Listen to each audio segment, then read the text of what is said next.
Assalamualaikum warahmatullahi wabarakatuh. Kepada yang terhormat Bapak Muhammad Zawinuha, SMMPD, selaku dosen mata kuliah Filsafat Ilmu. Perkenalkan, saya Ari Sabila Najwa dari kelas PI1A dengan NIM 23010230037. Di sini saya akan sedikit menjelaskan mengenai teori-teori kebenaran ilmiah. Mari kita simak penjelasan berikut ini. Nah, apa sih arti kebenaran itu? Secara umum, kebenaran biasanya dimengerti atau dipahami sebagai kesesuaian antara apa yang dipikirkan atau apa yang dinyatakan dengan kenyataan yang sesungguhnya. Terdapat dua jenis kebenaran. Yang pertama yaitu kebenaran faktual. Kebenaran faktual yaitu kebenaran tentang ada atau tidaknya secara faktual di dunia nyata sebagaimana yang dialami oleh manusia. Nah, biasanya itu bisa diukur dengan indrawinya manusia, apa yang dinyatakan. Contohnya seperti bumi itu bulat, merupakan suatu pernyataan yang memiliki kebenaran faktual atau tidak.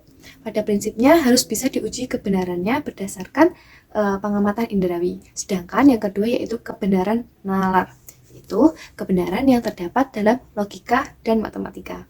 Secara umum suatu pernyataan itu benar jika yang pertama yaitu kita tahu apa arti pernyataan itu, yang kedua yaitu kita tahu bagaimana menguji kebenarannya, yang ketiga yaitu kita mempunyai cukup bukti yang memadai untuk mempercayai atau menerimanya.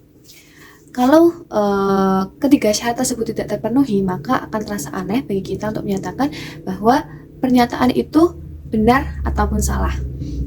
Selanjutnya yaitu teori-teori kebenaran ilmiah. Yang pertama yaitu teori kebenaran koherensi, yaitu pernyataan dianggap benar jika pernyataan itu konsisten dengan pernyataan sebelumnya yang dianggap benar.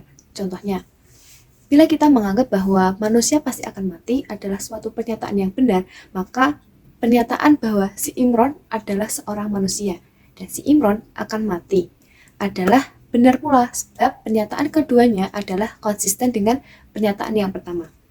Kemudian teori yang kedua yaitu teori kebenaran korespondensi, yaitu pernyataan dianggap benar jika pernyataan itu berhubungan dengan objek yang dituju oleh pernyataan tersebut. Yang ketiga yaitu teori kebenaran pragmatis yang menyatakan bahwa pernyataan itu benar kalau pernyataan tersebut bersifat fungsional dalam kehidupan praktis. Memperhatikan dari ketiga pandangan mengenai kebenaran tersebut, menjadi jelas bahwa masing-masing punya kekhususannya tersendiri. Teori kebenaran koherensi cocok untuk dipakai untuk menilai pernyataan-pernyataan logis dan sistematis. Misalnya, jumlah ketiga sudut dalam segitiga adalah 180 derajat. Sedangkan kebenaran korespondensi cocok untuk dipakai untuk menilai pernyataan-pernyataan empiris yang faktual. Misalnya, hari ini saya pusing karena sedang flu. Nah, sedangkan teori kebenaran pragmatis cocok untuk menilai kebenaran pernyataan-pernyataan ilmiah yang hipotesis yang masih perlu dibuktikan. Misalnya, semakin banyak hutan yang digunduli, maka semakin banyak pula erosi yang terjadi. Nah, itu saja yang dapat saya sampaikan mengenai teori-teori kebenaran ilmiah. Kurang lebihnya mohon maaf. Wabillahi taufiq wal hidayah. Wassalamualaikum warahmatullahi wabarakatuh.